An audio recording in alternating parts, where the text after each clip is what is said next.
Welcome back to Lena's Romantasy Collection. Imagine this. It's Monday morning, you are running late for the biggest interview of your life, and you accidentally spill a scalding hot latte all over a giant, grumpy stranger. Disaster, right? But what if that stranger turns out to be the city's ruthless alpha king? And now your boss says the only way to keep your job is to go to his mansion and make him happy. That is exactly what happens to our sassy heroine, Olivia, in today's story. If you love enemies to lovers, secret billionaires, and possessive alphas who fall harder than they should, go ahead and smash that like button right now. It helps the channel so much. Now, grab your coffee and hold it tight, and let's dive into I Insulted the Alpha King by Mistake. Chapter 1: The Caffeine Catastrophe. The morning air in downtown Chicago bit at Olivia's exposed skin, but she didn't feel the cold. She felt only the burning, manic energy of pure ambition. She checked her watch for the third time in 30 seconds, 7:52 a.m. 8 minutes, Olivia muttered to herself, her heels striking the pavement with military precision. 8 minutes to get to Titan Trust, 8 minutes to prep the portfolio, and then I'd destroy Preston. Today wasn't just a Tuesday. Today was the day the regional director was choosing the new senior VP of wealth management. It was down to two candidates, Olivia, who had sacrificed her sleep, social life, and sanity for this bank, and Preston Hayes. Preston, her ex, the man who, 5 years ago, had sat her down over a rational dinner of grilled salmon and told her that her ambition was unbecoming of a wife. He had left her to date a yoga instructor with no career aspirations, and Olivia had vowed then and there to buy the building he worked in one day. She tightened her grip on her extra-hot oat milk latte, her lifeline, and rounded the corner toward the Titan Trust skyscraper. She was visualizing her victory speech when she hit the wall. It wasn't a brick wall. It was warm, solid, and wearing a faded charcoal gray hoodie. Splosh. The collision was absolute. Physics took the wheel, and the lid of her cup popped off. 16 ounces of sticky, scalding brown liquid exploded outward. It didn't hit the ground. It hit the chest of the giant man she had walked into, soaking into the fabric of his hoodie instantly. "Oh, for the love of—" Olivia gasped, stumbling back. Horror washed over her, not for the stranger, but for herself. The splashback had hit her pristine white silk blouse. Brown speckles now dotted the fabric like a disease. The stress of the last 5 years bubbled up in her throat, hot and irrational. She looked up at the obstacle. He was huge, easily 6'4", with broad shoulders that blocked out the morning sun. He stood there, unmoving, steam rising from his chest. "Do you have a radar for chaos, or do you just stand in the middle of the sidewalk for fun?" Olivia snapped, frantically digging into her designer purse for a tissue. The man slowly lowered the hood of his sweatshirt. Messy, dark hair fell over his forehead, framing eyes that were a startling, stormy gray. He didn't look angry. He looked stunned. He blinked slowly, looking from his soaked chest to her. "You ran into me," he said. His voice was a deep baritone, a rumble that seemed to vibrate in the pavement beneath her feet. "I was walking at a city pace," Olivia argued, her voice pitching up. She began dabbing aggressively in her blouse, ignoring him. "Look at this. This is Italian silk. I have the most important meeting of my career in 6 minutes, and now I look like a barista's apron." She cast a disparaging look at him. Ripped jeans, mud-caked boots, a hoodie that had seen better decades. A judgment formed in her stressed-out brain. He has nowhere to be. He doesn't understand the value of time. "I'm sure a little coffee won't ruin your day," I huffed, tossing the empty cup into a nearby bin. "You're probably just heading to the park to, I don't know, feed pigeons, watch clouds." The man took a step toward her. The air around him suddenly felt heavy, charged with static. Olivia's breath hitched. He smelled like rain, pine needles, and something dark and spicy, like burnt sugar and danger. "Is that what you think? That I have nowhere to be?" "I think you should watch where you're standing," Olivia deflected, checking her watch again. 7:56 a.m. Panic flared. "I have to go. Unlike some people, I have a job that requires me to look presentable." She spun on her heel and sprinted toward the revolving doors of Titan Trust, leaving the giant man dripping coffee on the sidewalk, watching her flee. Chapter 2. The Wolf Wakes. Ralph Cade stood perfectly still on the sidewalk, ignoring the pedestrians who gave him a wide berth. The scalding coffee soaking into his skin felt irrelevant. The only thing his brain could register was the scent fading into the crowd. Vanilla, jasmine, and adrenaline.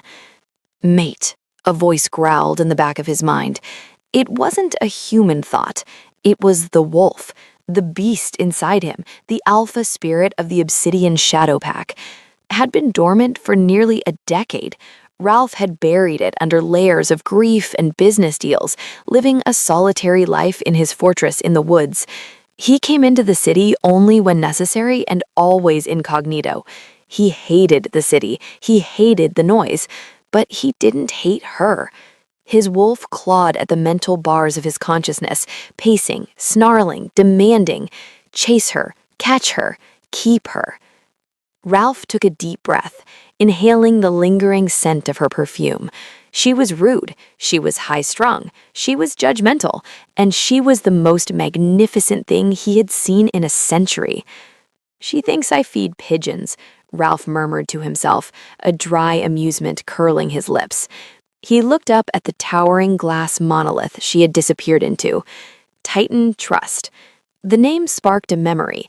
Years ago, when his father passed and the inheritance transferred, Ralph had parked a significant portion of his liquid assets in a high-yield holding account at Titan Trust. He hadn't touched it since. It was just numbers on a screen to him, money he didn't need to live his quiet life. "Let's see if she's as fierce when she's not running late," Ralph muttered. He walked toward the bank. His boots, heavy and muddy from his morning run in the forest reserve, left faint prints on the polished marble of the entryway. The bank lobby was a temple to capitalism, cold air, hushed voices, and the smell of sanitizer. Ralph walked up to the main counter. The teller was a young man with too much hair gel and a name tag that read Greg. Greg didn't even look up from his phone. He was texting under the counter. Ralph cleared his throat. Greg looked up. His eyes scanned Ralph's coffee-stained hoodie, the ripped jeans, the stubble. His lip curled in an immediate practiced sneer. "Service entrance is around the back, pal. We don't give handouts here. Shelter is 2 blocks east." Ralph's eyes darkened. The wolf rumbled a warning in his chest. Disrespect. "I'm not here for a handout," Ralph said, his voice calm but laced with a terrifying authority. "I'm here to access my account." Greg let out a short, sharp laugh. "Yeah? You got a savings account with $5 in it? Look, security's tight today because the regional director is here. Move along before I call the guard and have you dragged out." Ralph leaned his hands on the marble counter. The stone groaned slightly under the pressure of his grip, a hairline fracture appearing beneath his palm that Greg didn't notice. Ralph's gaze drifted past the teller, through the glass walls of the offices behind the counter. There she was, Olivia. She was standing in a glass-walled office, frantically scrubbing at her blouse with a tied-to-go pen, while a heavy-set man was yelling at her. She looked miserable. She looked trapped. "I said beat it," Greg snapped, reaching for the silent alarm button. Ralph's patience evaporated. Chapter 3. The Black Card. The atmosphere in the lobby shifted instantly. It wasn't just Ralph's mood, it was his aura. The predator in him leaked out, dropping the temperature in the room by 10 degrees. "You want to see my identification?" Ralph asked softly. "I want you to leave," Greg spat. Ralph reached into the back pocket of his jeans. He didn't pull out a wallet. He pulled out a single, thin rectangle of metal. It was solid, matte black titanium. There were no numbers on the front, just a small embedded gold chip and a signature etched in silver. R. Cade. He slammed it onto the counter. Clang! The sound rang through the silent lobby like a gunshot. It was the sound of heavy metal hitting stone. It was the sound of absolute power. Mr. Giles, the branch manager who had been yelling at Olivia in the glass office, stopped mid-sentence. His head whipped around. He squinted through the glass, saw the black glint on the counter, and the blood drained from his face so fast he looked like a corpse. "Oh, God," Giles whispered. He shoved past Olivia, nearly knocking her into a filing cabinet. "Move, Olivia, move." Olivia, confused and shaken, turned around. She watched her boss sprint across the lobby floor, his belly jiggling, sweat already breaking out on his forehead. "Sir, sir," Mr. Giles panted, skidding to a halt in front of the counter. He shoved Greg the teller aside so hard the boy hit the wall. "I am so terribly sorry. Greg is new. He's an idiot. He's fired." Greg's jaw dropped. "Mr. Giles, it's just a bum." "Shut up," Giles screamed, his voice cracking. He looked at Ralph with terror in his eyes. "Mr. Cade, we haven't seen you in years. We're honored, truly. Please come to the VIP suite. Champagne? Scotch? We can discuss your portfolio." Ralph didn't look at the sweating manager. He picked up the black card, twirling it between his fingers. "I don't drink with people who employ incompetence," Ralph said coldly. "I came to withdraw my funds." Giles grabbed the counter for support. "Withdraw? Mr. Cade, the liquidity, the penalties. Your account is the anchor for this entire region's liquidity metrics. If you close it, then I suggest you start counting. I don't trust a bank where the staff lacks basic instincts." Specifically, he raised a finger and pointed, not at Greg, but past him, through the glass wall, directly at Olivia, who had stepped out of the office to see what the commotion was. Olivia froze. Her eyes met Ralph's. Recognition slammed into her. The Sasquatch. "Me?" Olivia squeaked, pointing at her own chest. "You," Ralph confirmed. His face was impassive, but his eyes were dancing with a dark, dangerous amusement. "You bumped into me outside. You insulted my clothing. You assumed I was unemployed. And your teller here treats clients like garbage based on their hoodies. It seems to be a systemic culture issue at Titan Trust." I knew." "Close the account," Ralph ordered, turning back to Giles. "I'm taking my business elsewhere, somewhere with better manners." He turned and walked out, the heavy doors swinging shut behind him, leaving a silence so profound it felt like a funeral. Chapter 4. The Ultimatum. The silence lasted for exactly 10 seconds. Then hell broke loose. Greg was crying as security escorted him out, but Olivia couldn't focus on that. She was standing in Mr. Giles's office, feeling like she was facing a firing squad. Mr. Giles was pacing, chugging water from a paper cup, his hands shaking. "Do you know what you've done?" Giles whispered. "Do you have any idea?" "I spilled coffee," Olivia said, her voice trembling slightly but her chin held high. "I didn't know he was a client. He looked, well, look at him. He looked like a lumberjack who lost a fight with a bear." "That lumberjack," Giles roared, slamming the empty cup onto his desk, "is Ralph Cade. Cade Industries. He owns the Northern Territory. He owns half the shipping lanes on the lake. His account has been sitting here, accumulating interest for a decade. The balance is astronomical. If he pulls that money, Titan Trust's liquidity drops below the federal requirement. The feds will audit us. The branch will close." He leaned over the desk, his face purple. "And Preston Hayes will get that promotion by default because you won't even have a job." The name hit Olivia like a slap. Preston. If she lost this job, Preston would win. He would be the VP. He would look at her with that smug, pitying smile and say, "I told you so, Olivia. You were always too messy for this world." "I can fix it," Olivia said, though she had no idea how. "I'll send a fruit basket, a letter of apology." "A fruit basket?" Giles laughed, a hysterical wheezing sound. "He doesn't want fruit, Olivia. He wants respect. He singled you out. He remembered you." Giles opened a drawer and pulled out a thick, leather-bound file. He slid it across the mahogany desk. "This is the file for the Cade estate. It's out in the Blackwood Reserve. You are going to get in your car. You are going to drive there. You are going to apologize." "Go to his house?" Olivia asked, stepping back. "Sir, that's against protocol. Client meetings happen in the office." "Protocol is dead," Giles shouted. "He threatened to close the account today. You have until Monday morning to get him to sign a retention agreement. Go there, offer him the platinum package, offer to manage his account personally, do whatever makes him happy." Giles's eyes narrowed.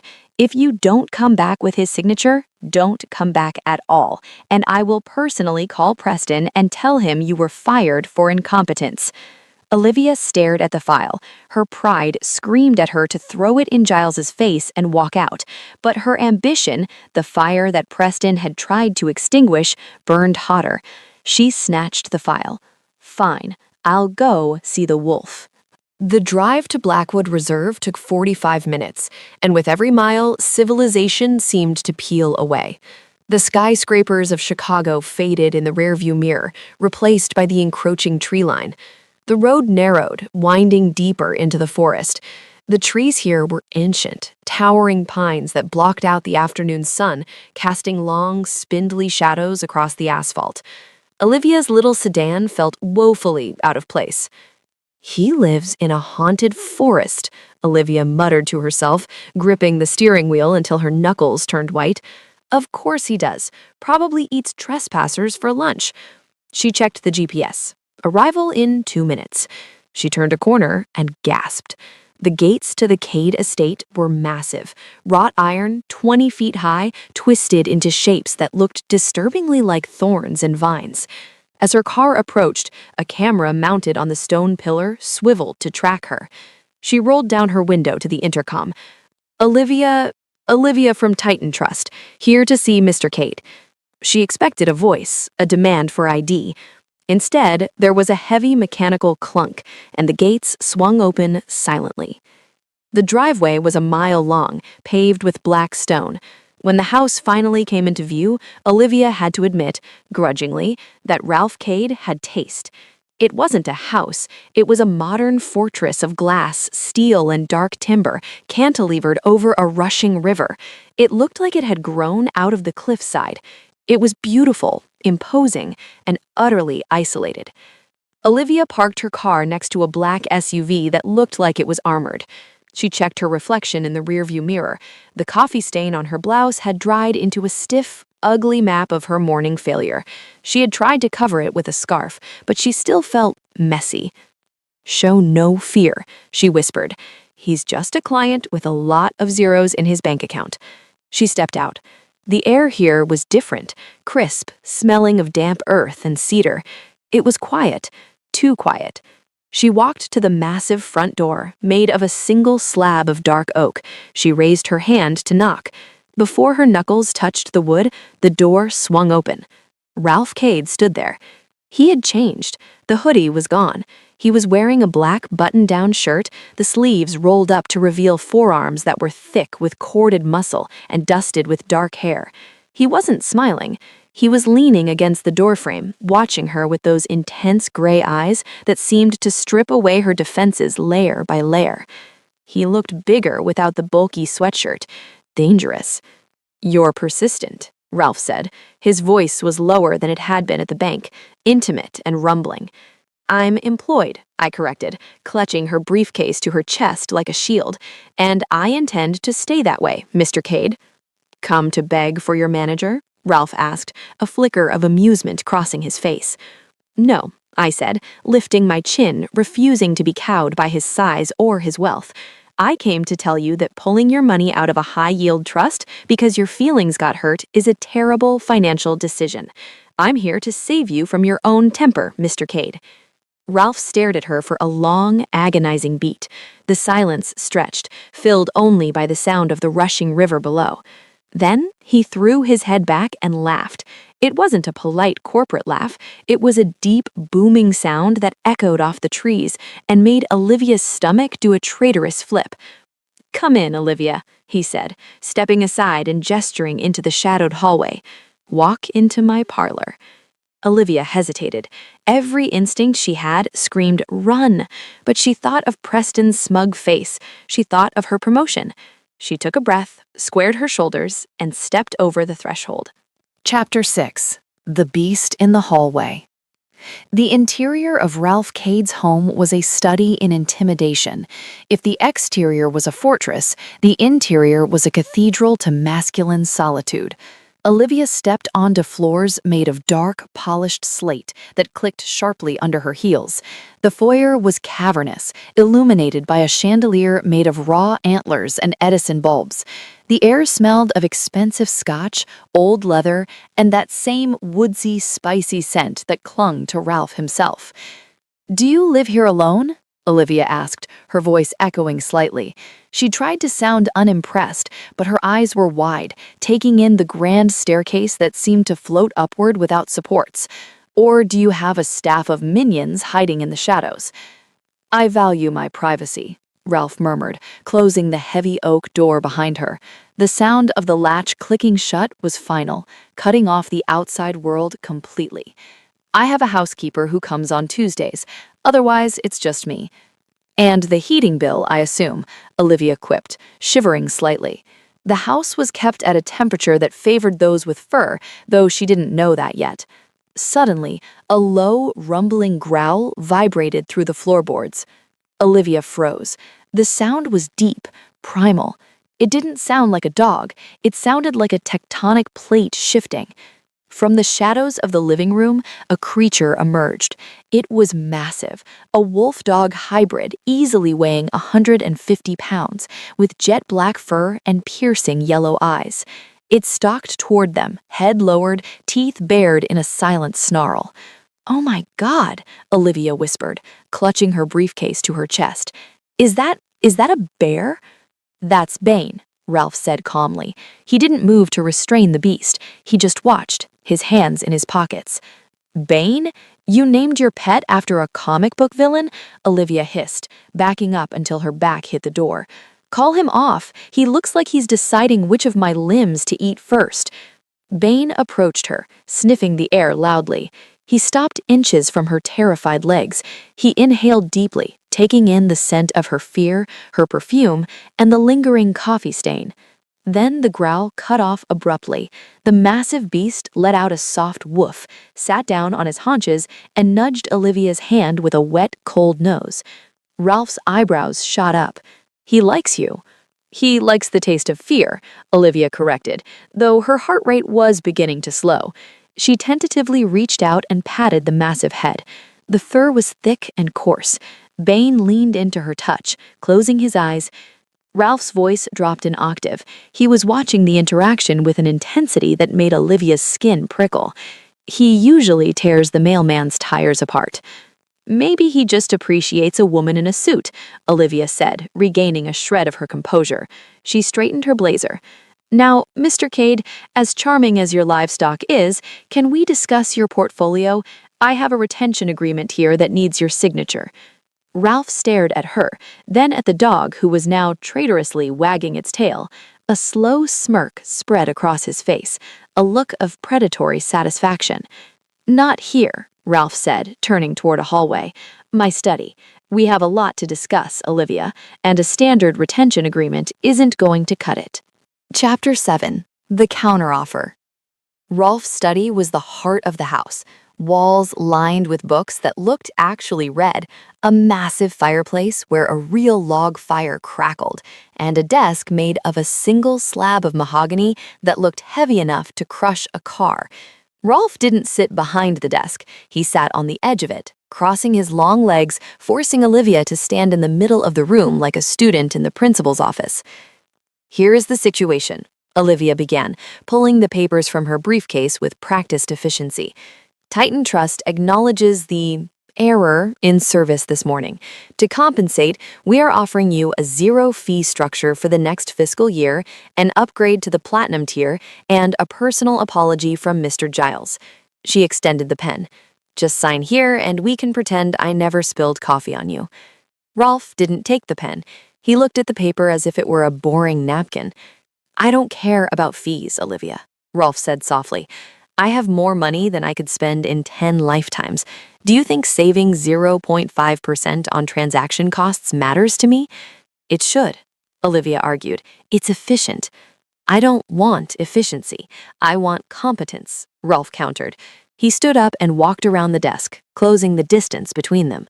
Mr. Giles is a sweating sycophant. The teller was a bigot. Why should I trust my legacy with them? Because I am handling it now, Olivia said, looking him dead in the eye. And I don't make mistakes. Usually. You made a mistake this morning, Rolf pointed out, gesturing to her stained blouse. That was a coffee malfunction, not a fiscal error, Olivia snapped. Look, Mr. Cade, I need this account. I am up for a promotion that I have worked 5 years for. If you walk, I lose, and I don't like losing. Rolf stopped pacing. He stood in front of her, close enough that she could feel the heat radiating off him. He looked down at her, studying the determination in her hazel eyes. You're ambitious, he noted. It wasn't an insult. It sounded like approval. I'm driven, Olivia corrected. Fine, Rolf said abruptly. I won't close the account. Olivia let out a breath she didn't know she was holding. Thank you, if you just sign. But, Rolf interrupted, holding up a hand, I'm not signing your standard agreement. I have terms. Terms, Olivia narrowed her eyes. What terms? I want a personal asset manager, someone who understands my unique needs. I want you to audit my entire estate, my holdings, my real estate, my charitable trusts, all of it. I can do that from the office, Olivia said. No, Rolf shook his head. My files are hard copy only. I don't trust the cloud. You will come here every evening from 6 p.m. to 8 p.m. for 30 days. Every evening? Olivia gaped. Mr. Cade, I work a 12-hour day. You want me to drive out to the wilderness after work? If you want the account, yes, Rolf said, crossing his arms. His biceps strained against the fabric of his shirt. If you refuse, I call Giles right now and transfer my billions to Switzerland. He leaned in, his voice dropping to a velvety whisper. Do you want the promotion, Olivia, or do you want to sleep? Olivia gritted her teeth. She thought of Preston Hayes sitting in the corner office. She thought of Giles's threat. Fine, she spat. 30 days, but I charge overtime. Rolf smiled, and it was a dazzling, dangerous thing. I can afford you. Chapter 8. Steak tartare and spreadsheets. The first session began the following evening. Olivia arrived at 6 p.m. sharp, armed with her laptop, a stack of ledgers, and a protein bar because she hadn't had time for dinner. She was escorted into the dining room by Bane, the giant wolf dog, who greeted her with a happy whine that she nervously ignored. Ralph was already at the massive dining table. The surface was covered in blueprints and old leather-bound journals. But what caught Olivia's eye was his dinner. He was eating a steak, but steak was a generous term. It was a slab of red meat seared for maybe 10 seconds on each side, practically blue. Juice, blood, pooled on the white porcelain plate. He was cutting it with a serrated knife, eating with a voracious, almost savage hunger. Olivia's stomach turned slightly. Good evening, Rolf said, swallowing a large bite without seemingly chewing it enough. He dabbed his mouth with a linen napkin. You're punctual. Time is money, Olivia said, sitting at the opposite end of the long table, creating as much distance as possible between herself and the carnage on his plate. She opened her laptop. I've started the preliminary audit of your real estate holdings in the downtown sector. You have 3 warehouses that are currently empty. Why? Storage, Ralph said, vaguely, taking a sip of dark red wine. Storage for what? Dust? Olivia asked, typing furiously. We should lease them. The industrial market is hot right now. You're losing potential yield. I don't like strangers on my property, Ralph muttered. Mr. Cade, they are warehouses, not your bedroom, Olivia sighed. She looked up and saw him staring at her, not at her screen, at her. What? You look pale, Ralph observed. Have you eaten? I had a coffee at noon, Olivia dismissed. I'm fine. Now, about these tax shelters. Ralph stood up. He walked over to a sideboard and picked up a covered plate. He walked down the length of the table and placed it in front of her. Eat, he commanded. Olivia blinked. She lifted the silver cloche. Underneath was a perfectly roasted chicken breast, glazed carrots, and wild rice. It smelled heavenly. I didn't order room service, Olivia said, trying to maintain her professional veneer. You can't think if your brain is starving, and I can't have my asset manager fainting on my antique rug. Eat the chicken, Olivia. You're very bossy for a client, Olivia muttered, but she picked up the fork. The first bite was incredible.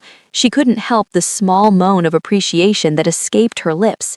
Across the table, Ralph's hands clenched into fists. His eyes darkened, the gray turning to a stormy charcoal.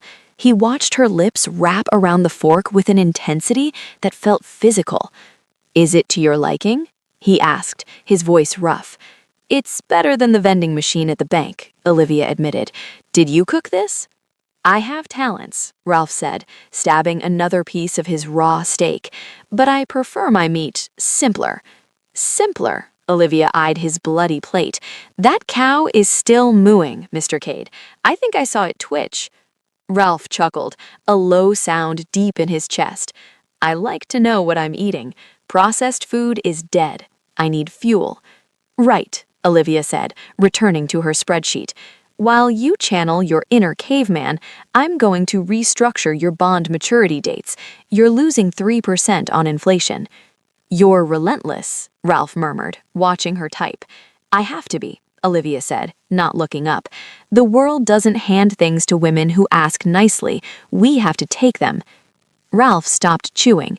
He looked at her, really looked at her, and his wolf let out a howl of approval that only he could hear. She is a queen. Chapter 9. The Ghost of the Ex. By the fourth evening, a strange rhythm had developed. Olivia would arrive, Bane the wolf dog would escort her to the table, Ralph would feed her gourmet food while eating something horrifyingly rare himself, and they would argue about money. It was comfortable, weirdly comfortable. Tonight, however, the air was tense. Olivia had arrived 10 minutes late, her phone buzzing incessantly on the table. "Turn it off," Ralph said. He was leaning back in his chair, swirling a glass of whiskey. He looked tired, or maybe just restless. "I can't," Olivia said, hitting decline for the 5th time. "It's the office. The quarterly projections are due." "It's 7:30 p.m., Olivia," Ralph said, his tone sharpening.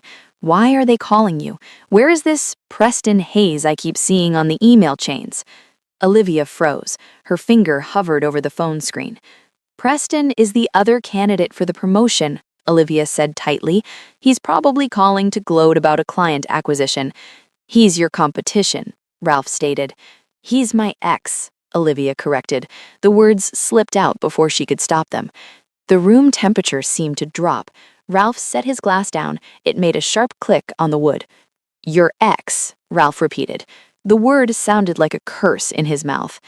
"Yes," Olivia said, focusing intensely on her screen to avoid his gaze. "We were together for 5 years. We broke up a long time ago. He's a colleague now, a rival." "Why did you break up?" Ralph asked. It wasn't polite curiosity. It was an interrogation. "Why do you care?" Olivia shot back. "Is this relevant to your asset allocation?" "Humor me," Ralph said. He hadn't moved, but he felt closer. His presence was filling the room, pressing against her senses. Olivia sighed, closing her laptop. "He said I was too much, too ambitious. He wanted a wife who would host dinner parties and manage the household staff. I wanted to run the bank. He said my ambition was unattractive." A low, vibrating sound filled the room. It was similar to the growl Bane had made, but deeper. Olivia looked up, startled. Ralph was gripping the armrests of his chair so hard the wood was groaning. His jaw was set in a line of granite. "He was a fool," Ralph growled. The anger in his voice was visceral. "Ambition isn't ugly, it's power, and a man who fears a powerful woman is no man at all." Olivia stared at him. She expected a joke. She expected a rich man's platitude. Instead, she saw genuine, burning fury on her behalf. "Well," Olivia whispered, feeling a sudden heat rise in her cheeks that had nothing to do with the fireplace. "That's why I have to beat him. I have to prove him wrong." "You will," Ralph said, his eyes locking onto hers with a possessive intensity that made her breath hitch. "I'll make sure of it. Preston Hayes won't know what hit him." For the first time, Olivia didn't feel like just a financial advisor. She felt like she had just acquired a very dangerous, very powerful weapon. Chapter 10. The Touch. The session ended late. It was past 9 p.m. when Olivia finally packed up her bag. Outside, a storm had rolled in. Thunder rattled the massive glass windows of the study, and rain lashed against the roof. "I should go," Olivia said, standing up. "The drive back in this rain will be a nightmare." "Stay," Ralph said. The word was out of his mouth before he could stop it. Olivia looked at him, surprised. "Excuse me?" "I mean, wait out the storm," Ralph corrected quickly, standing up. "The roads in the reserve flood easily. It's not safe for your compact vehicle." "My compact vehicle has excellent traction control, thank you," Olivia said, slinging her bag over her shoulder. "I'll be fine, unless you're worried I'll crash and take your audit files with me." She walked toward the heavy oak front door. Ralph followed, moving with that eerie, silent grace for a man of his size. As Olivia reached for the handle, a crack of thunder shook the house, so loud it felt like a bomb going off. The lights flickered and died. Total darkness engulfed the hallway. "Ah!" Olivia gasped, stumbling in the sudden blackness. Her heel caught on the edge of the rug. She pitched forward. She expected to hit the hard slate floor. Instead, she hit a wall of heat and muscle. Ralph had caught her. His hands, large, warm, and incredibly strong, gripped her waist, steadying her effortlessly. In the dark, her other senses went into overdrive. She could feel the hardness of his chest against her shoulder. She could smell that intoxicating scent of rain and burnt sugar, now amplified. She could feel the heat radiating off him like a furnace. "We've got you," Ralph whispered. His voice was right by her ear. For a moment, neither of them moved. Olivia's hands were resting on his forearms, and she could feel the steel-like tension in his muscles. He wasn't just holding her, he was surrounding her. Her heart hammered against her ribs. This wasn't professional. This wasn't a client interaction. This was something else. "The generator will kick in," Ralph murmured. He didn't let go. If anything, his grip tightened slightly, his thumbs brushing against the fabric of her blazer. "Ralph," Olivia breathed. It was the first time she had used his first name. The sound of his name on her lips seemed to break his restraint. He lowered his head, his nose brushing against her hair, inhaling deeply. "Mine," the wolf roared. "Take her, claim her, now." Ralph fought the urge with every ounce of his will. He couldn't scare her. Not yet. The lights buzzed back on, blindingly bright. Olivia jumped back as if burned, breaking the contact. She smoothed her hair, her face flushed pink. Ralph stood there, his hands still raised slightly, looking like a man who had just had a feast snatched away from him. I should definitely go," Olivia stammered, grabbing the door handle. "See you tomorrow, Mr. Cade." "Drive safe, Olivia," Ralph said, his voice rough and strained. She bolted out into the rain. Ralph watched her taillights fade into the storm. He leaned his forehead against the cool glass of the door and let out a long, frustrated groan. "This is going to be a long month," he muttered. Behind him, Bane whined in sympathy. Chapter 11. The Shark in the Tank. Friday morning at Titan Trust was a blood sport. The tension on the wealth management floor was so thick you could choke on it. Rumors had circulated that Olivia was handling the mystery whale account, and Preston Hayes was not handling it well. Olivia sat at her desk, burying her face in a spreadsheet, trying to ignore the whispers. She was exhausted. Between her 12-hour shifts at the bank and her evening audits at Ralph's Fortress, she was running on fumes and caffeine. "So, is it true?" Olivia stiffened. She didn't need to look up to recognize the voice. It was smooth, condescending, and smelled faintly of expensive cologne and betrayal. Preston Hayes leaned against her cubicle wall, spinning a gold pen between his fingers. He looked exactly as he had 5 years ago, blonde, handsome in a Ken doll sort of way, and utterly smug. "Is what true, Preston?" Olivia asked, typing louder than necessary. "That you're servicing the hobo billionaire," Preston chuckled. "Giles told me about the incident. You spilled coffee on a client? Classic Olivia, always a bit messy." "I secured the account, Preston," Olivia said, her voice tight. "And his name is Ralph Cade. He's the largest private depositor this branch has ever seen. For now." Preston shrugged. But let's be honest, Liv. You're good at the grunt work, but high net worth individuals need a certain polish. They need a man's touch to feel secure about their millions. I'm just saying, don't be surprised when Giles hands the file to me once the paperwork is done. It's for the best. Olivia slammed her laptop shut. The anger flared hot in her chest, the same anger she felt when he broke up with her. I am not your assistant anymore, Preston. I am your competition, and I am winning. Are you? Preston leaned in, his voice dropping to a whisper. You look tired, Liv. No ring on your finger, no life outside this office, and now you're babysitting a recluse in the woods. Is this really the victory you wanted? Before Olivia could eviscerate him verbally, the elevator doors dinged. Delivery for Ms. Cross, a courier announced. He wasn't carrying a box, he was pushing a cart. On it was a vase of flowers the size of a small tree, exotic lilies, black orchids, and velvety red roses. It was ostentatious. It was magnificent. The entire office went silent. Preston stepped back, frowning. Sign here, the courier said. Olivia signed, bewildered. She pulled the card from the heavy arrangement. The handwriting was jagged, aggressive, and unmistakable. The numbers were efficient last night. You forgot your umbrella. I don't want my asset manager getting sick. R.C. Under the note, there was a P.S. Tell the blonde man standing next to you that if he bothers you again, I'll buy the bank and fire him. Olivia gasped. She looked around. How did he know? She looked at Preston, whose face had gone pale as he read the card over her shoulder. R.C.? Preston stammered. Cade sent you flowers? He values my messy approach, Olivia smirked, placing the card prominently on her desk. Now, if you'll excuse me, Preston, I have a billionaire to manage. Chapter 12. The Invitation. That evening, the atmosphere at the Cade estate was different. The storm had passed, leaving the forest washed clean and smelling of pine. When Olivia arrived, Ralph wasn't at the dining table. He was in the living room, standing in front of the floor-to-ceiling windows, staring out at the river. He was holding a piece of heavy cardstock. You sent flowers, Olivia said, dropping her bag on the sofa, to my office. It was loud. I made a statement, Ralph said without turning. Did the ex get the message? He looked like he swallowed a lemon, Olivia admitted, a small smile tugging at her lips. So, yes, thank you. But you can't buy the bank, Ralph. That's insider trading or something. I can do whatever I want, Ralph said, finally turning to face her. He held up the card. It was an invitation. The annual Titan Charity Gala.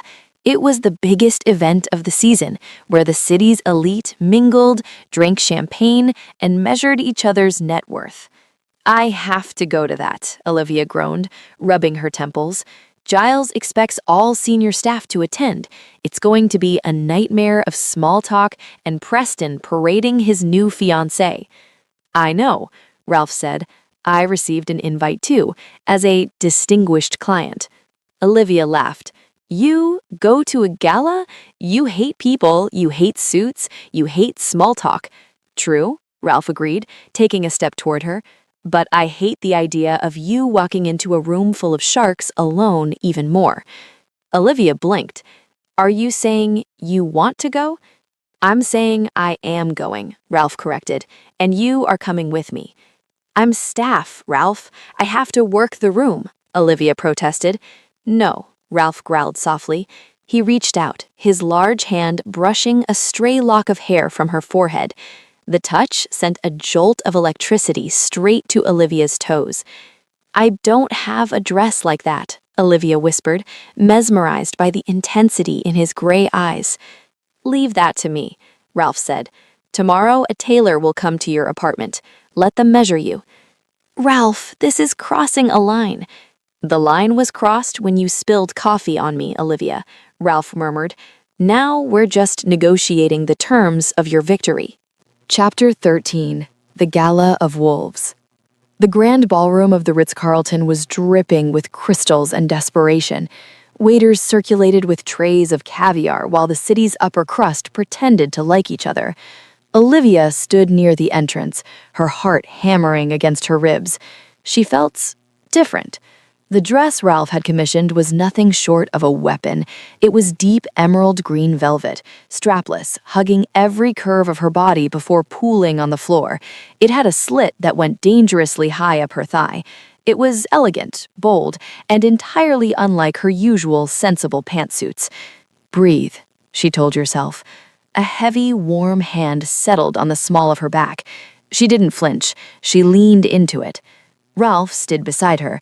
He had cleaned up, terrifyingly so. In a bespoke tuxedo, he looked like a dark prince. His hair was tamed, his jaw freshly shaven, revealing the sharp, predatory lines of his face. He radiated power. People weren't just looking at him, they were parting like the Red Sea to let him through. "You look dangerous," Ralph whispered in her ear. "I feel naked," Olivia hissed back. "You look like a queen," he corrected. "Chin up. Here comes the pest." Preston Hayes was beelining toward them, a petite, perfectly coiffed woman on his arm. He looked ready to sneer, but when he saw who Olivia was with, his steps faltered. "Olivia?" Preston asked, his eyes raking over her dress with shock and hunger. "You look—" "She looks unavailable," Ralph said. His voice was calm, but it carried a weight that made the air vibrate.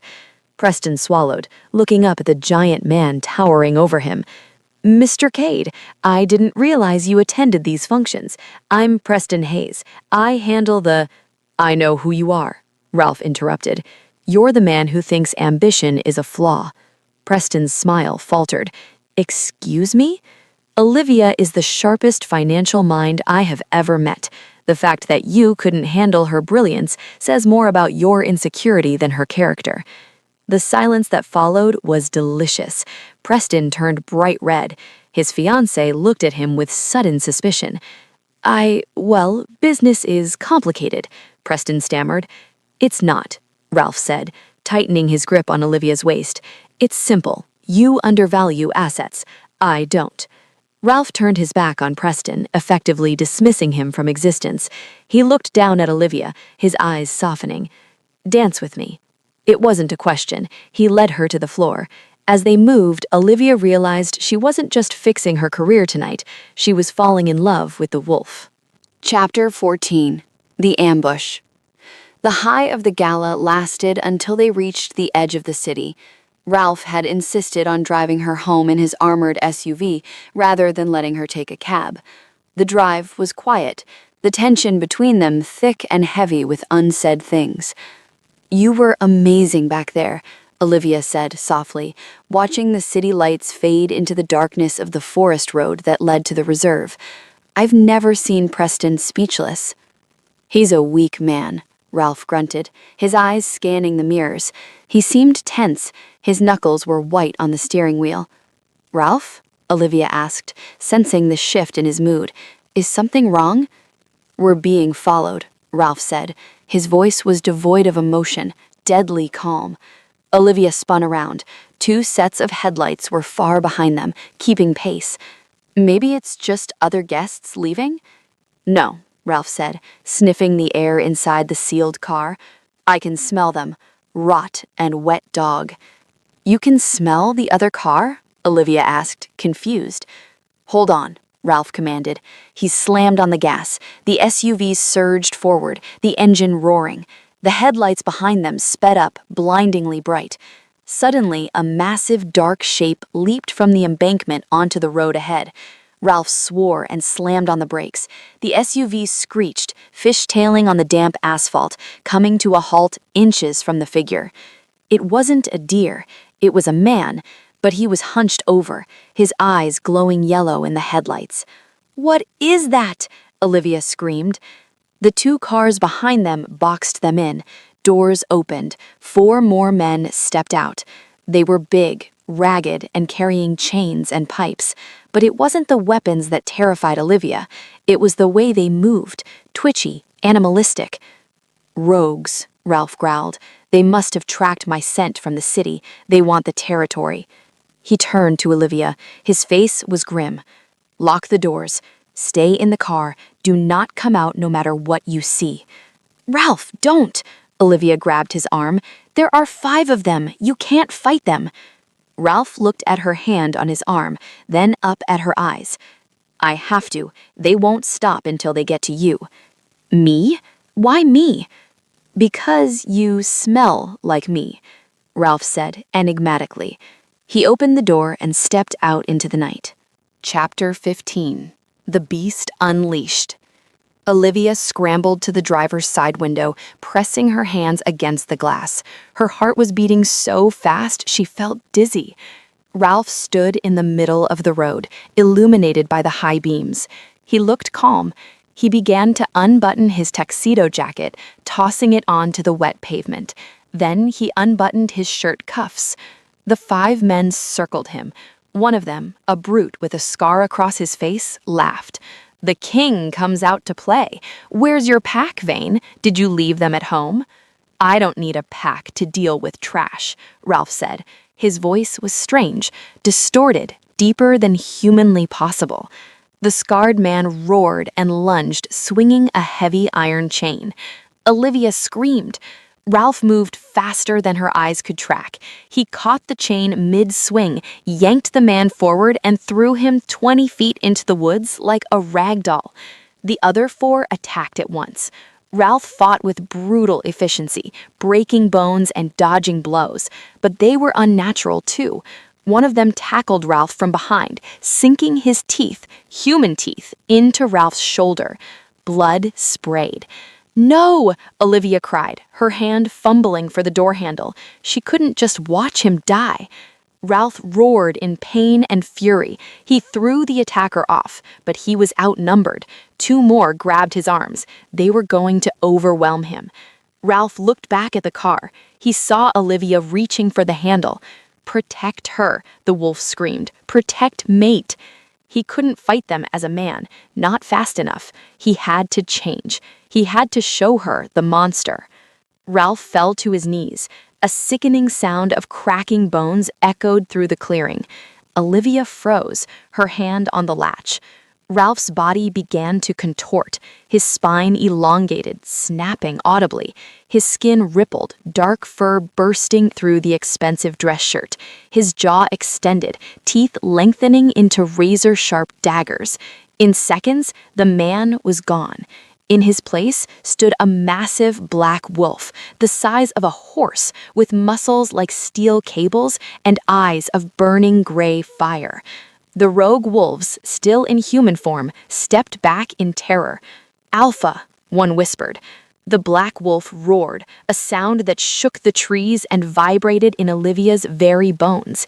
He didn't just bite, he decimated. He tore through the attackers with terrifying speed, a blur of shadow and teeth.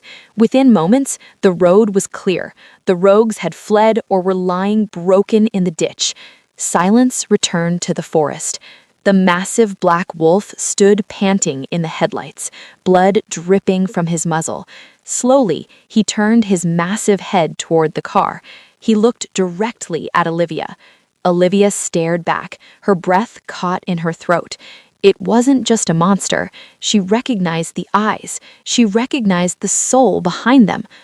"Ralph?" she whispered.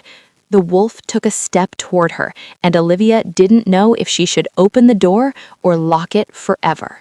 Chapter 16. The Coat and the Cryptid. The forest road was silent, save for the ticking of the cooling engine and the heavy, wet panting of the massive creature standing in the high beams. Olivia sat in the driver's seat, her hand frozen on the door handle. Her brain was trying to process what her eyes were seeing. Ralph, wolf, monster, hero. The logic centers of her mind, the parts that managed portfolios and calculated risk, were currently flashing a 404 error message. The wolf took another step toward the car. He was terrifying. He was beautiful. His fur was matted with rain and blood, some his, mostly theirs. He lowered his massive head, his gray eyes pleading with her not to scream. Olivia made a decision. It was impulsive, dangerous, and entirely on brand. She opened the door. The wolf flinched, expecting her to run. Instead, Olivia stepped out into the rain. She was shaking, her knees knocking together, but she didn't retreat. She grabbed the cashmere throw blanket she kept in the back seat for emergencies. "Okay," Olivia whispered, her voice trembling. "Okay, you're a wolf. A very large wolf. That's new. The wolf whined, a high, pathetic sound that didn't match his size. He looked down at himself, then at the shredded remains of Ralph's tuxedo lying on the asphalt. You can't drive like that, Olivia said, her hysteria bubbling up into nervous pragmatism. And I don't think you fit in the front seat. The wolf huffed. He stepped behind the SUV, into the shadows. There was a sickening sound of cracking bones and shifting muscle that made Olivia cover her ears and squeeze her eyes shut. "Tell me when you have thumbs again," she shouted over the rain. "Olivia." The voice was Ralph's. It was hoarse, rough like gravel. She opened her eyes. Ralph walked out of the shadows. He was human again. He was also completely naked. Olivia's eyes widened. She instinctively looked down, then up, her face flushing a deep crimson. "Oh, right, the clothes didn't make it." Ralph didn't seem embarrassed. He seemed exhausted. He was bleeding from a nasty gash on his shoulder where the rogue had bitten him. He looked at her with a vulnerability that broke her heart. "Are you afraid?" he asked. He stood 10 feet away, refusing to come closer, waiting for her judgment. Olivia walked forward. She didn't stop until she was right in front of him. She threw the cashmere throw blanket around his shoulders, standing on her tiptoes to pull it tight. "I'm terrified," Olivia admitted, her hands lingering on his chest over the blanket. "I just saw you eat a man, Ralph. That's not exactly in the employee handbook." Ralph flinched. "They were rogues. They would have killed you." "I know," Olivia whispered. She looked at the bite mark on his shoulder, which was already knitting itself back together before her eyes. "You saved me. You ruined a $5,000 suit to save me." "I would burn the world to save you," Ralph growled, his intensity returning. "Let's start with getting in the car, before you catch a cold, or turn into a poodle. I don't know how the rules work." Ralph huffed a short, choked laugh. He leaned his forehead against hers, his wet hair dripping onto her face. "You are insane, Olivia Cross. I'm your asset manager, and protecting the principal asset is my job. Now get in the car." Chapter 17. The Truth in the Firelight. Back at the estate, the atmosphere was heavy. Olivia had driven them back, her knuckles white on the wheel, while Ralph sat silently in the passenger seat, huddled under the blanket. Once inside, Ralph disappeared to shower and dress, leaving Olivia in the living room. She paced, she checked the locks, she looked at Bane, the wolf dog, who was currently sleeping on the rug. "So you knew," Olivia accused the dog. "You were just sitting there, judging me for not knowing your dad was a werewolf." Bane thumped his tail once. Ralph returned. He was wearing gray sweatpants and a soft t-shirt. He looked human again, but Olivia couldn't unsee the beast. The power radiating off him felt palpable now, like static electricity. He carried a first aid kit and 2 glasses of amber liquid. "Sit," he said gently, pointing to the sofa. "I'm not the one bleeding," Olivia pointed out, though she sat. "You're in shock. Drink this." He handed her the whiskey. Olivia took a sip. It burned, grounding her. "Explain. No metaphors, no billionaire vagueness. What are you?" "I am a lichen," Ralph said, sitting on the coffee table facing her, his knees brushing hers. "My family has carried the gene for centuries. We are apex predators. We live in packs. I am the alpha of the Obsidian Shadow Pack. And the men tonight? Rogues, wolves who broke pack law, usually for murder or madness. They were exiled. They want my territory. They want the resources I control." "And why did they attack me?" Olivia asked, her voice trembling. "I'm just a financial advisor, Ralph. I manage your bonds. I don't know your pack politics." Ralph went quiet. He looked at his hands. "They didn't attack you for your job, Olivia. They attacked you because of what you are to me." "And what am I to you?" Olivia asked, holding her breath. Ralph looked up. His gray eyes were swirling with gold flecks.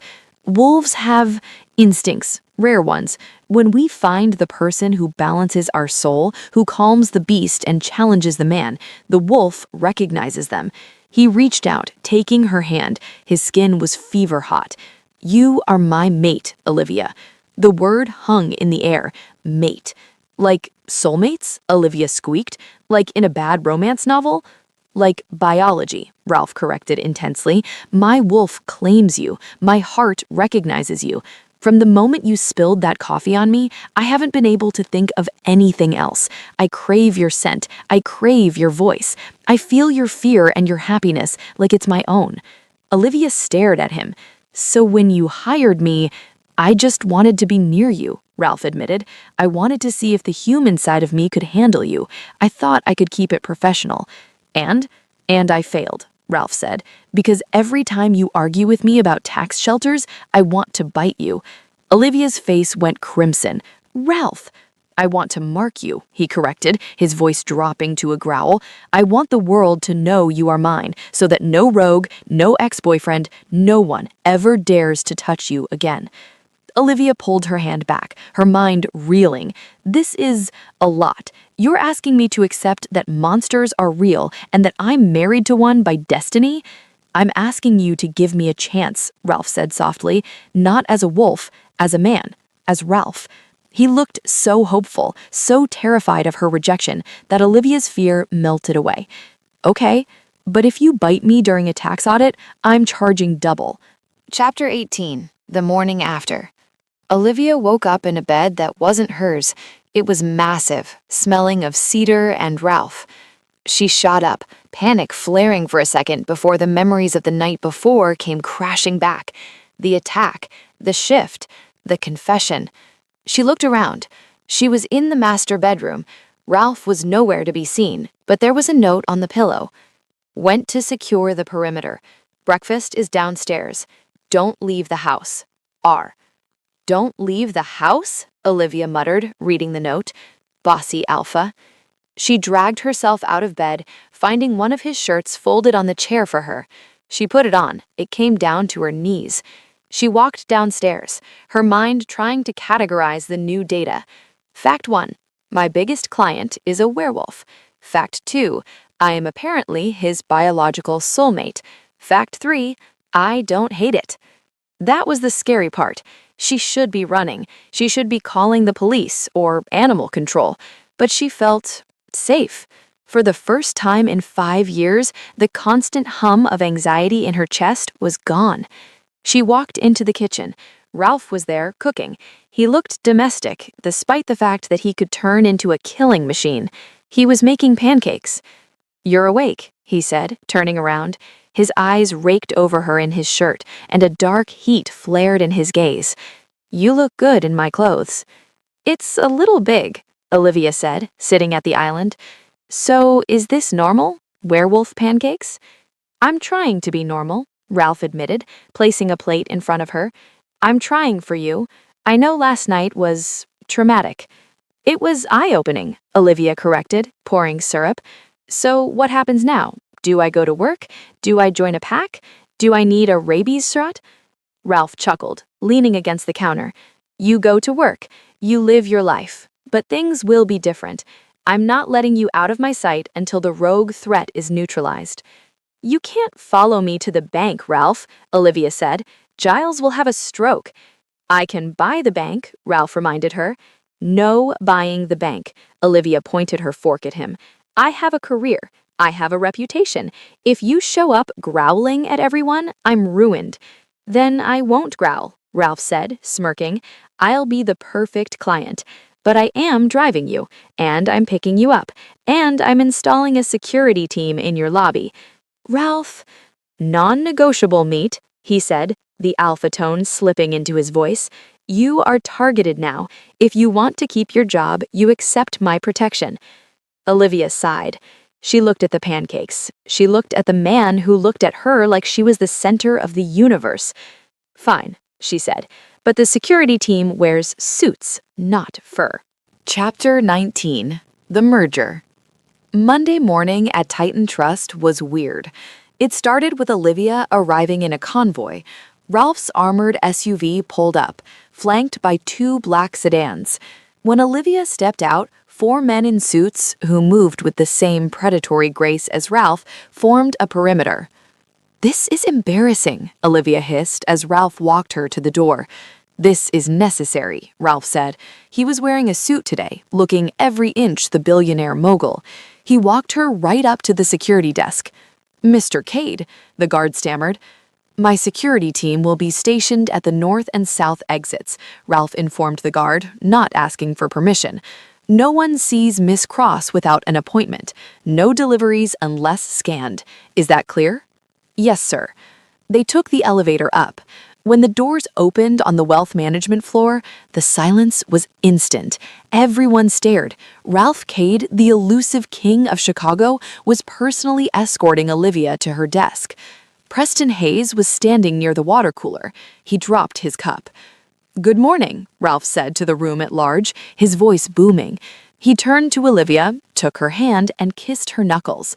"I'll pick you up at 6. Don't work too hard." He left, leaving a vacuum of power in his wake. "What was that?" Preston asked, walking over to Olivia's desk. He looked pale. "That was client relations," Olivia said, turning on her computer. She felt a thrill of satisfaction. "He looks different," Preston muttered. "Bigger, scarier." "He's just protective of his assets," Olivia said, burying her face in a file to hide her smile. But as the day went on, Olivia realized Ralph wasn't joking. Every time she went to the break room, one of the security guards was casually drinking water nearby. When she went to the bathroom, a woman in a suit was checking her makeup in the mirror. She wasn't just being guarded, she was being hunted. Around 2 p.m., she got a text from Ralph. "Your heart rate is elevated. Who is upsetting you?" Olivia typed back, "You are. Stop monitoring my vitals. Are you tracking my watch?" Ralph, "I track everything that is mine." Olivia groaned, but she couldn't deny the warmth spreading in her chest. It was suffocating, yes, but after years of fighting alone, having an army at her back felt nice. Chapter 20. The Scent of Betrayal. By Wednesday, the routine was set. Ralph drove her, guards watched her, Ralph picked her up. They spent the evenings at his estate, where he taught her about the pack, who were slowly being introduced to her as associates, and she taught him about diversification. But the threat hadn't vanished. It was lurking. On Thursday afternoon, Olivia was in the copy room when Preston cornered her. "We need to talk," Preston said, closing the door. "Preston, leave it open," Olivia warned, knowing her detail was just down the hall. "It's about Cade," Preston whispered. He looked unhinged. His eyes were bloodshot. "I did some digging, Liv. There are rumors about his family, about the land out in Blackwood." "What rumors?" Olivia asked, stepping back. "Cult stuff," Preston said manically. "People disappearing, weird animal attacks. I'm worried about you, Liv. You're in deep with this guy. He's dangerous." "He's safe," Olivia said defensively. "You're just jealous because he chose me." "No." Preston grabbed her arm. "Listen to me. I met some guys, investors. They want to buy Cade out. They said if we help them get his files, they'll make us partners. We could run the city, Liv. You and me, like the old days." Olivia pulled her arm away. A smell hit her. It wasn't Preston's usual cologne. It was a smell she recognized from the night on the road. Rot and wet dog. It was faint, clinging to his jacket. "Preston," Olivia asked slowly, her blood running cold, "who are these investors?" "Just guys," Preston said, sweating. "They're from out of town. Very intense. They really want to meet you." Olivia realized with horror that Preston hadn't just been jealous. He had been compromised. He had been talking to the rogues. "I have to go," Olivia said, pushing past him. "Liv, wait. I gave them your schedule," Preston shouted after her. "They just want to talk." Olivia sprinted down the hall. She needed her guards. She needed Ralph. "I gave them your schedule." Her phone buzzed. It was Ralph. Code red. "Get out of the building now." The fire alarm slammed on, a deafening shriek. The elevators locked down. Olivia was on the 40th floor, and she knew with terrifying certainty that the firemen coming up the stairs weren't there to put out a fire. Chapter 21. The Stairwell Siege. The fire alarm shrieked, a rhythmic, ear-splitting pulse that made thinking impossible. Olivia didn't run for the elevators. She knew they were death traps. She bolted for the emergency stairwell, her heels clicking rapidly on the linoleum. Around her, coworkers were confused, grabbing purses and chatting nervously, unaware that monsters were coming up the stairs. "Move! Everyone move!" Olivia screamed, shoving past a confused intern. She reached the heavy steel door of the stairwell just as it burst open. It wasn't a fireman. It was a man in heavy turnout gear, but he wasn't wearing a helmet. His face was twisted in a snarl, his eyes glowing a sickly, radioactive yellow. The smell of rot and wet dog slammed into Olivia like a physical blow. "Found you," the rogue hissed. He lunged. Olivia didn't scream. She reacted. She swung her heavy laptop bag with both hands, using the momentum of her sprint. The metal edge of the laptop connected with the rogue's temple with a sickening crack. He stumbled back, more surprised than hurt. "Miss Cross, get back!" One of Ralph's security guards, a woman named Lena, appeared from nowhere. She threw herself at the rogue, moving with a speed that blurred the air. She didn't fight like a human. She slammed the rogue against the concrete wall, her fingers clawing at his throat. "Run, Olivia, up, go to the roof," Lena shouted, her voice distorting into a growl. Olivia didn't argue. She turned and scrambled up the stairs, lungs burning. Below her, the sounds of a brutal brawl echoed, snarls, the tearing of fabric, and the wet thud of bodies hitting concrete. She reached the 41st landing just as the door above her opened. Two more men in fake firefighter gear stepped out, blocking her path. They held axes. "Nowhere to go, little mate," one sneered, licking his lips. Olivia backed away, gripping the railing. She was trapped. Below her, a fight. Above her, executioners. "My boyfriend is going to kill you," Olivia panted, trying to channel Ralph's confidence. "Your boyfriend is stuck in traffic," the rogue laughed. He took a step down. Crash. The window in the stairwell, the reinforced safety glass that looked out over the city, shattered inward. A massive dark shape swung in on a cable, smashing through the glass in a shower of diamonds. Ralph. He hadn't taken the elevator. He hadn't taken the stairs. He had come from the roof of the adjacent building. He landed on the stairwell landing between Olivia and the rogues. He was in his suit, but he looked like a demon. His eyes were burning gray fire, his teeth were bared, and he was roaring. Chapter 22. The King's Rage. The sound of Ralph's roar in the confined concrete stairwell was deafening. It wasn't a human shout, it was a physical force that rattled Olivia's teeth. The two rogues froze. The arrogance vanished from their faces, replaced by primal terror. "Alpha," one whispered. "You touched her," Ralph growled. His voice was a low rumble of tectonic plates shifting. "You breathed the same air as her." He didn't wait for an apology. He moved. Ralph grabbed the first rogue by the throat and the belt, lifting the 200-pound man as if he were a doll, and slammed him into the concrete wall so hard the plaster cracked. The rogue slumped, unconscious instantly. The second rogue swung the axe. Ralph caught the handle mid-swing. With a snap of his wrist, he broke the wood. He backhanded the rogue, a blow that sent the man tumbling down the flight of stairs, unconscious before he hit the bottom. It took 3 seconds. Ralph turned to Olivia. His chest was heaving. His eyes were wild, searching her for injuries. "Olivia," he breathed, "did they hurt you?" I hit one with my laptop," Olivia stammered, the adrenaline crash hitting her hard. Her knees gave way. Ralph caught her before she hit the ground. He pulled her into his chest, wrapping his arms around her so tightly she could barely breathe. But she didn't mind. She buried her face in his neck, inhaling the scent of rain, burnt sugar, and safety. "I'm sorry," Ralph whispered into her hair. "I'm so sorry I wasn't here sooner." "You came through a window," Olivia mumbled against his shirt. "That's pretty fast." "We have to go," Ralph said, pulling back slightly. "The building isn't secure. There are more of them." He scooped her up into his arms, bridal style. "Ralph, I can walk." "Not today," he growled. He kicked the door to the 41st floor open. It was the executive suite level. It was chaos, people screaming, smoke from a smoke bomb filling the air. And there, standing by the elevators, clutching a briefcase, was Preston Hayes. He was trying to sneak onto the emergency freight elevator. Ralph stopped. The temperature in the room dropped 10 degrees. "Preston," Olivia said, pointing a shaking finger. "He set me up. He gave them my schedule."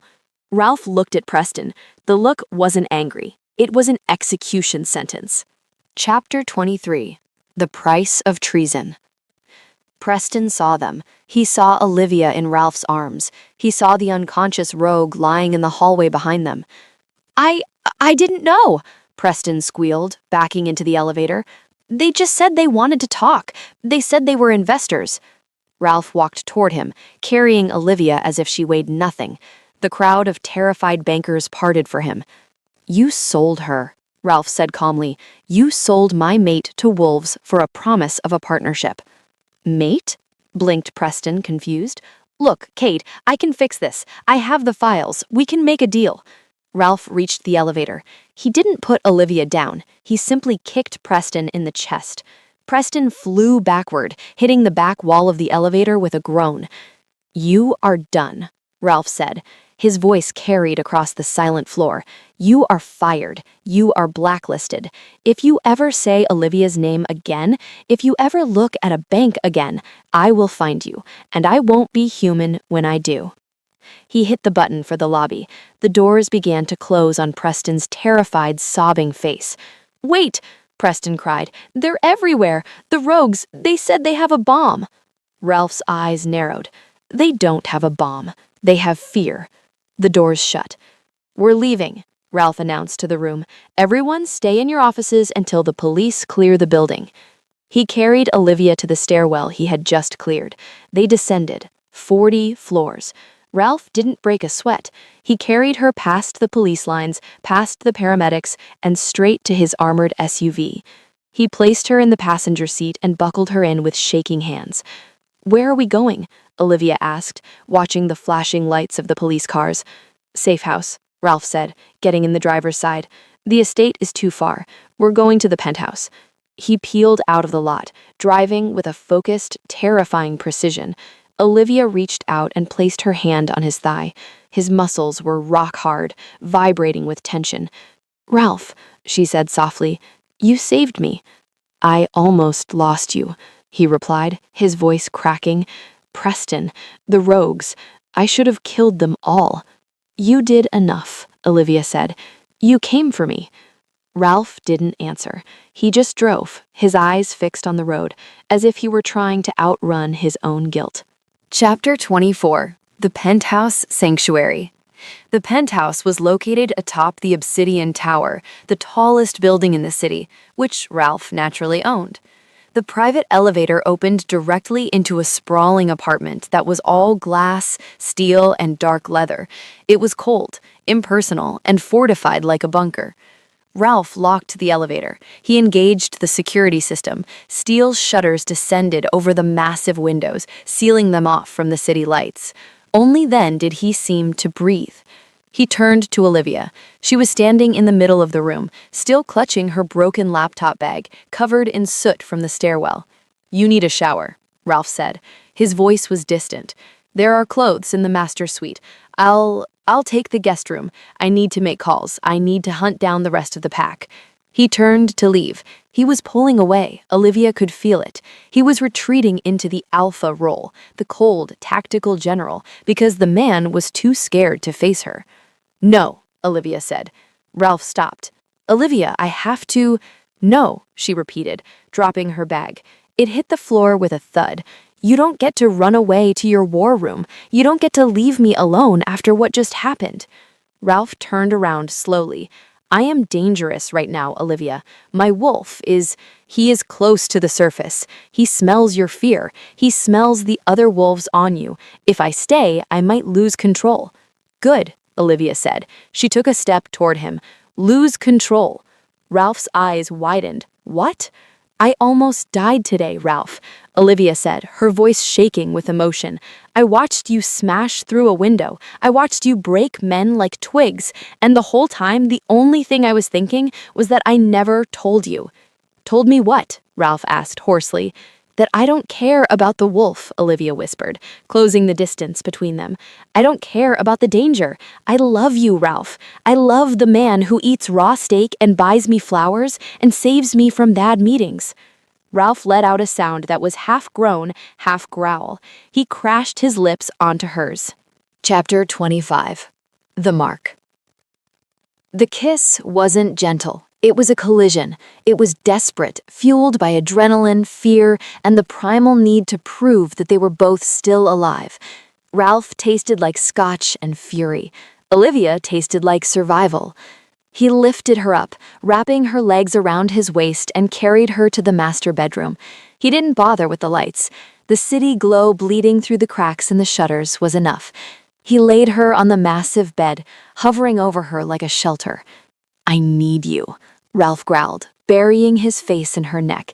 He inhaled deeply, scrubbing his scent over her, trying to erase the smell of the rogues. I need to erase them.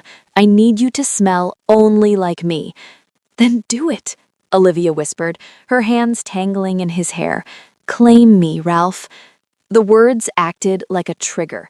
Ralph stripped off his jacket, his shirt, his buttons flying across the room. Olivia fumbled with her own clothes, desperate for the friction of skin on skin. When they were finally bare, the contrast was striking, his massive, scarred body looming over her soft, pale curves. But he treated her like she was made of glass. Are you sure? Ralph asked, his gray eyes burning with gold fire. If I do this, if I complete the bond, there is no going back. You are mine, forever. Pack law, human law, it doesn't matter. I will never let you go. I don't want to go back, Olivia said, pulling him down. I want to move forward, with you. He kissed her again, deeper this time, a slow, intoxicating rhythm that made the world narrow down to just the two of them. His hands roamed her body, worshipping, possessive. As the passion built, Olivia felt a strange sensation, a pulling in her chest, a golden thread connecting her heart to his. It was the mate bond snapping into place. Ralph felt it too. He groaned, his control snapping. Mine, he growled against her throat. He moved with a passionate intensity that left Olivia breathless. It was raw and primal, a dance as old as time. And right at the peak, when Olivia was crying out his name, Ralph lowered his head to the sensitive curve where her neck met her shoulder. Olivia, he whispered against her skin. He bit down. It wasn't painful. It was electric, a sharp sting that instantly dissolved into a flood of warmth and euphoria. Olivia gasped, arching into him, feeling his soul merge with hers. She felt his fierce protectiveness, his overwhelming love, his absolute devotion. Ralph licked the mark he had made, sealing the bond. He collapsed against her, his forehead resting on hers, his breathing ragged. You are my heart, Ralph whispered into the darkness. You are my Luna. Olivia ran her fingers through his damp hair, feeling the steady beat of his heart against her own. She traced the new mark on her neck. And you, she whispered back, are my very expensive, very high-maintenance asset. Ralph chuckled, the sound vibrating through her chest. The danger outside was still real. The rogues were still out there. But in this room, in this bed, they were untouchable. Chapter 26. The Morning After the Mark. Waking up with a mate bond was like waking up with a second heartbeat. Olivia opened her eyes to sunlight streaming through the slats of the penthouse shutters. For a moment, she felt disoriented. Then, she felt him. It wasn't just a physical presence, it was a hum in the back of her mind, a steady, warm current of protect, love, mine. She rolled over. Ralph was already awake. He was propped up on one elbow, watching her sleep. The bite mark on her neck throbbed pleasantly, a permanent reminder of the night before. Good morning, Luna, Ralph rumbled. His voice was deeper, rougher with sleep. Morning, Wolf, Olivia whispered, stretching. She felt different, stronger. Is it normal to feel like I just drank 6 espressos? The bond, Ralph explained, tracing the line of her jaw with his thumb. My strength is yours now, and yours is mine. So I can lift a car? Let's start with lifting the covers, Ralph chuckled, but his smile didn't reach his eyes. The hum in Olivia's mind spiked with a sharp tang of worry. You're stressed, Olivia observed. She sat up, pulling the sheet around her. I can feel it. It tastes like aluminum foil. Ralph sighed, sitting up. The scars on his back from the fight were already faint white lines. The rogues. The ones at the bank were just foot soldiers. The leader, the alpha of the exiles, is still out there. And Preston mentioned investors. That means someone is funding them. Wolves need funding? Wars cost money, Olivia. Weapons, fake IDs, bribes. Someone is bankrolling an insurrection to take my territory.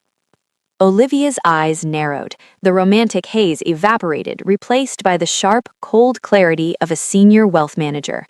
Money, she said, sliding out of bed and grabbing Ralph's discarded shirt.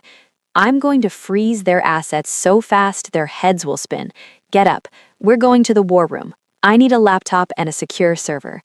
Ralph watched her go, a look of pure awe on his face. God, I love this woman. Chapter 27. Hostile Takeover. The war room in Ralph's penthouse was usually reserved for tracking territory borders.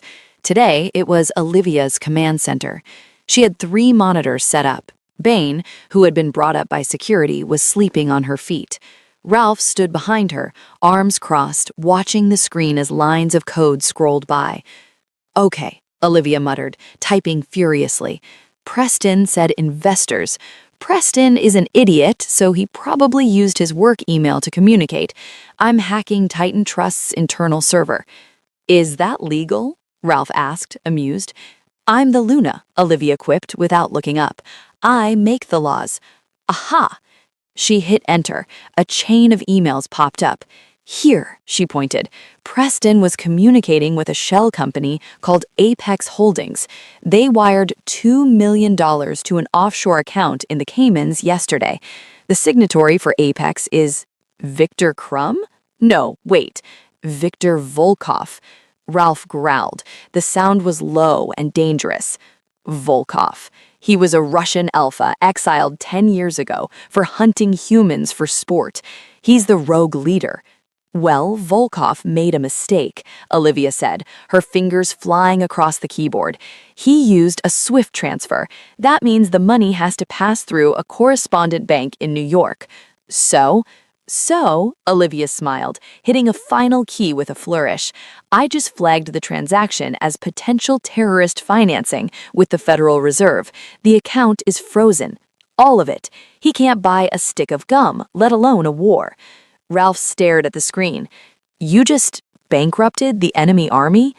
And, Olivia continued, I just sent a trace beacon to the IP address accessing the account. He's trying to log in right now to see why his card was declined. He's at 440 Industrial Way, the old shipyards. Ralph leaned down and kissed the top of her head. It was fierce and proud. You are terrifying, he whispered. Stay here. Monitor the accounts. I'm going to finish this. Ralph, Olivia grabbed his hand. Be careful. He's desperate now. A broke wolf is a dangerous wolf. He's not just broke, Ralph said, his eyes glowing gold. He's trespassing. Chapter 28. The Liquidation.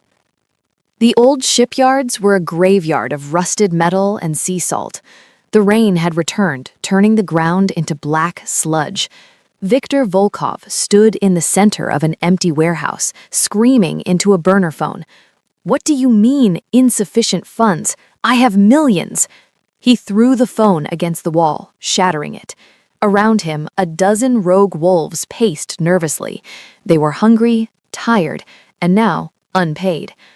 The massive metal doors of the warehouse screeched open. Ralph Cade stood in the doorway. He was alone. He wasn't in wolf form. He was in a suit, though he had removed the jacket and rolled up his sleeves.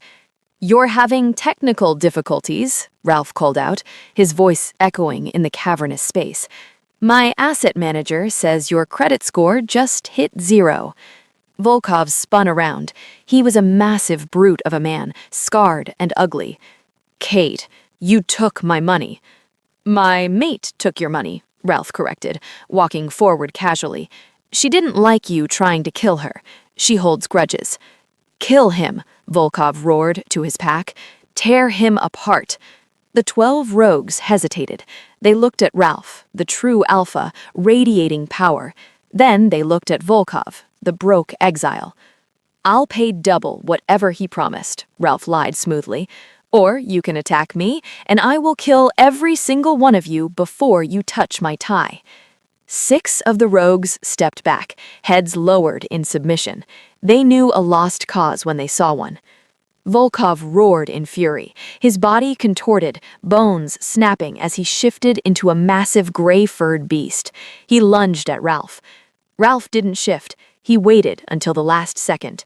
As the beast sprang, Ralph dropped to his knees, sliding on the wet concrete. He grabbed a rusted iron bar from the floor and swung it upward with supernatural force. Crack! The bar connected with Volkov's jaw. The massive wolf went flying, crashing into a stack of shipping crates. Before Volkov could recover, Ralph was on him. He didn't use weapons this time. He used his hands. He grabbed the rogue alpha by the scruff of the neck and slammed his head into the concrete floor. Once, twice. Stay down, Ralph growled, his eyes burning gold. Volkov shifted back into human form, coughing blood, broken and defeated. Ralph stood up, straightening his tie. He looked at the remaining rogues. Leave my city, Ralph ordered. If I smell you again, there will be no mercy. They ran. Ralph pulled out his phone. He dialed Olivia. It's done, he said. Good, Olivia's voice came through, cool and steady. Because I just ordered pizza. Don't be late. Chapter 29. The Termination. The aftermath of the Rogue War was quiet. The cleanup was messy, but Ralph's lawyers and cleaners handled it. There was only one loose end left. 2 days later, Preston Hayes sat in his office at Titan Trust, frantically shredding documents. He knew the money hadn't gone through. He knew the rogues had failed. He was trying to book a flight to non-extradition country. The door to his office opened. Preston jumped. I'm busy. Olivia Cross walked in. She looked immaculate in a white power suit, her hair slicked back. She didn't look tired. She looked like a CEO. Behind her walked Ralph Cade, silent and menacing, acting as her silent muscle. Going somewhere, Preston? Olivia asked, leaning against the doorframe. Live? Preston stammered, sweat pouring down his face. I can explain. They forced me. I had no choice. You always have a choice, Olivia said calmly. She walked over to his desk and picked up the shredder bin. You chose to bet against me. Bad investment. What do you want? You want my job? Take it. I'm leaving. You're not leaving, Olivia said. She dropped a file on his desk. This is a subpoena and a civil lawsuit for corporate espionage and a restraining order. You can't prove anything. I have the emails, Preston, Olivia smiled. I have the wire transfers. I have everything. You're not going to jail for treason. That's too dramatic. You're going to jail for embezzlement and fraud. White-collar crime. It's so mundane. Preston looked at Ralph. You're going to let her do this? You're the alpha. Kill me. It's more honorable. Ralph chuckled darkly. Honorable? You? No. I defer to my mate in financial matters. She prefers to destroy your credit score rather than your bones. You're finished, Preston, Olivia said, her voice cold. You told me ambition was unladylike. Well, look at me now. I own the bank. What? Ralph bought it this morning. Olivia shrugged. We're rebranding, and you're fired. Security guards, real ones, walked in. They grabbed Preston by the arms. As they dragged him out, screaming, Olivia didn't even watch. She was already looking at Ralph. Did we really buy the bank? She whispered. It was on sale. Ralph winked. Happy anniversary. It's been 3 weeks, Ralph.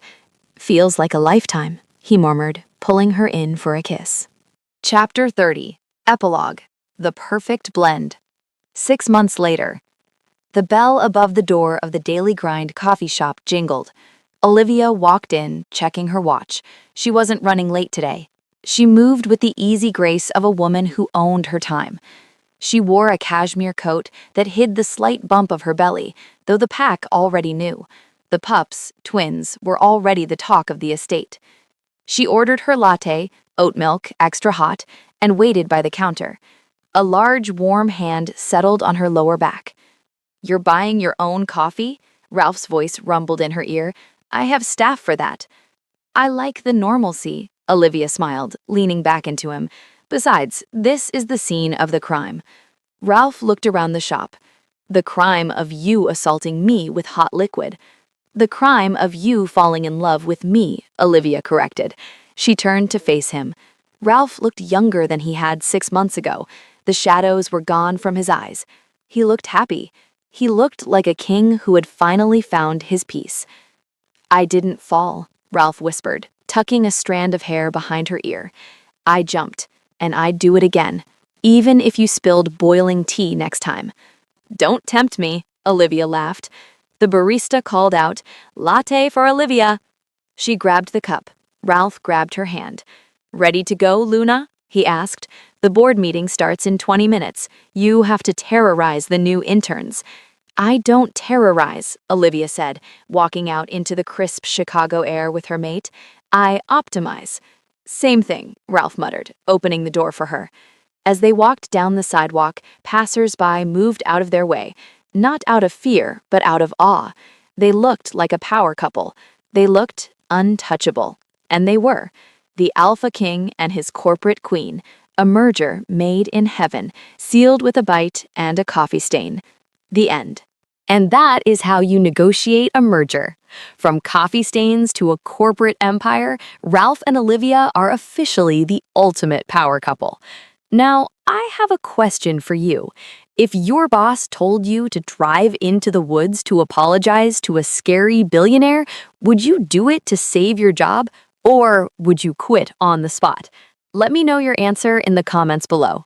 If you enjoyed this mix of humor and high-stakes romance, please subscribe to Lena's Romantasy Collection and hit that bell icon. We have brand new stories coming every day. And trust me, the next alpha is even wilder than Ralph. Thanks for listening, and I'll see you in the next story.